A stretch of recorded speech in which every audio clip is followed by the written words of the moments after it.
We all have those favorite preachers who truly bring light to our hearts and feed us with divine bread. You probably already have one that you liked a lot today. Maybe someone you like more, not necessarily because it's personal, but because of what the person teaches and brings into your life. Before I start talking about the sermon that transformed my life, I want to know the one that transformed yours. So, if you can, comment below who your favorite preacher is, who has been teaching the Word of God and from whom you've been fed. I want to know if I'm already familiar with them, and if not, I want to know them because I also want to receive more from the Lord. In today's video, I will talk about a sermon that changed my life forever, and I still think about it many times, and how I have, in a certain way, added more to this thought for my life, which I believe will also encourage you. This video is dedicated to all my brothers and sisters in this world and on this channel, those who hold the rope of this mission here on this channel and everything we do around the world. I want to remind you that soon we will begin our fast to meditate on the messages and teachings that we will bring here with everyone who is on this mission of the channel. If you would like to participate, join the Daily Grace community and also receive the videos that I will personally send this week. I thank everyone who is with us in this because it makes all the difference. A young man hungry for God, heart-burning, wanting more of His presence. That's how I would define myself on the day I heard this sermon. It was a sermon that came like living water to a land where, although I longed to know more of God, I could no longer find the ability within me to know more. I couldn't find the ability within me to do more to understand what I was experiencing, but I didn't want to leave it behind. I didn't want to leave Jesus. I wanted to know Him more. It is in these moments that you seek fresh water, fresh bread. This was happening because, in my limited understanding of the gospel, I believed that Christianity was mainly about what I was capable of doing for God, and that God was pleased with my works, pleased with what I was producing for Him. For a time, I'll say to you, at the beginning of my conversion, when you received that call from God, it worked very well. But as time went on, it seemed that this source was drying up in my heart, and I no longer had the capacity to transform what I was experiencing with God. Instead of being a joy, a river of living water flowing from within me, it was becoming a burden. It got to the point where I would think, my God, maybe I'm not serving you because I want to anymore. Maybe I'm doing this because I know it's the right thing to do. Have you ever gone through that? Many people go through this and feel hurt, carrying the gospel as a burden on their backs until one day, I heard a better sermon. Actually, I read a sermon by a very old preacher. To give you an idea, fresh bread can come from a long time ago. This sermon was from a man named John Wesley. If you don't know John Wesley, he was one of the most well-known revivalists in all of history. He fought against slavery, wrote texts and books, sent letters to the English Parliament, and gathered with friends to work for the abolition of slavery. And thank God they succeeded. Not only that, but John Wesley was also one of the most traveled men in history. He traveled 400,000 kilometers, all on horseback. Can you imagine? He was also one of the men who wrote the most books. There are many incredible facts about John Wesley, the Anglican preacher who gave rise to the Methodist movement worldwide. I'm sure you've seen a Methodist church somewhere. It emerged from the life of this man and his friends. As you might imagine, it would be impossible to hear a sermon by John Wesley. It's true, I didn't hear it. I read it in this book of sermons that I received from a dear friend of mine, Bishop Josh, a Methodist bishop with whom I had the opportunity to spend some time. He gave me this book, and a sermon at the beginning of this book revolutionized my life. I want to share it with you. Bishop, if you're watching this video, I send you a big hug. I miss you. As I was flipping through this book, seeking to know the Lord more, I came across a sermon that marked my history. When I read this sermon, the second one in the book, it was like scales fell from my eyes and I could perceive the truth of the gospel.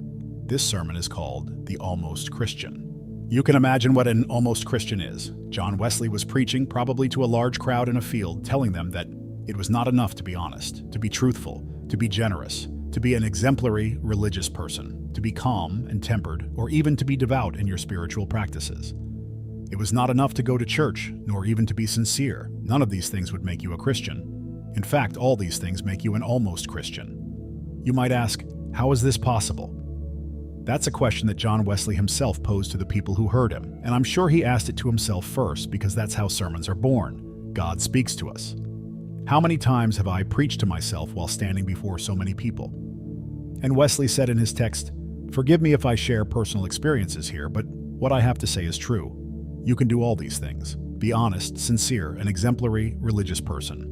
Go to church, be generous, do charitable works. And none of this will make you a true Christian. All these things make you an almost Christian, because they are things that a Christian would do, but they don't make you a Christian.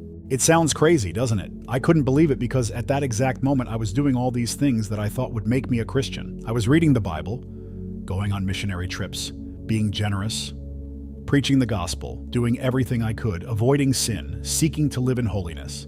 Yet I still didn't find that Christian joy, the joy we see in Paul, the joy we see in the writings of those who are in prison yet still happy. Why was Christianity a burden to me instead of a light yoke, an easy burden? Why did following Jesus become an obligation instead of a true joy, a calling, a decision that brought abundant life within me?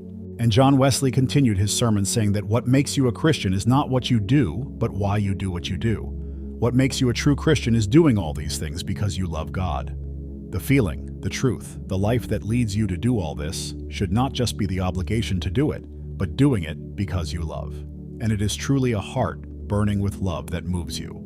This was John Wesley's experience, saying that his heart was burning with love for God. It's an experience that all of us can have. We do what we do because we love God. Now, there is something John Wesley doesn't mention in this text that was a question that arose for me. Then, as you piece everything together to make sense of what you believe, the point is, how do I come to love God? I consider that I received this answer in this sermon because it opened up a new reality for me.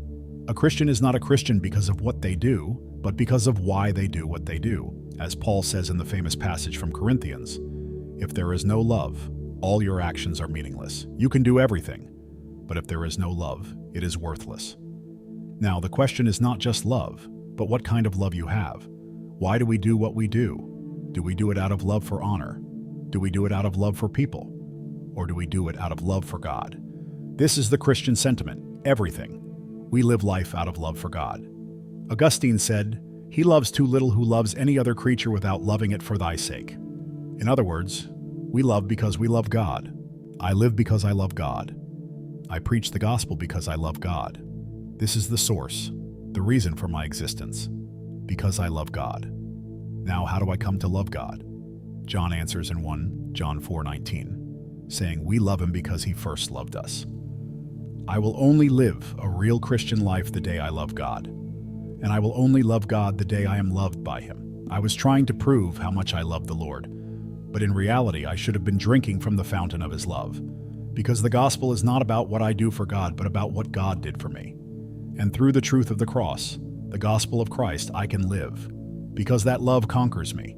That love calls me. That love takes hold of my heart. And in response to this divine love that burns inside me, I live my life. That's why the gospel is not a burden. It's through love.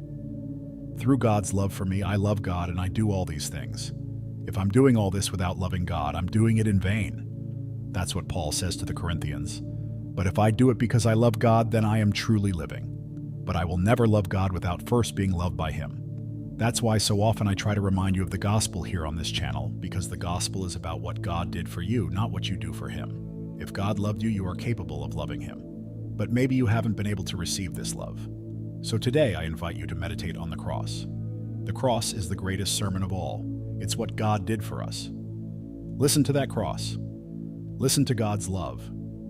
See Christ's redeeming work, and ask yourself if you could ever pay for that. No, you couldn't. Only Jesus could pay for you, and he did. He paid, and here we know God's love by giving his son to die on that cross for us.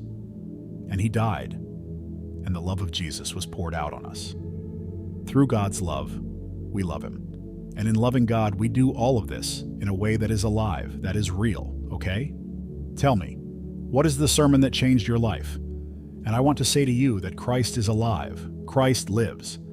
Thank you for being with us on this channel, for sharing the messages. We have reached our first 2 subscribers, and I'm very happy about that. Thank you all once again for bringing this word to you. God bless you greatly.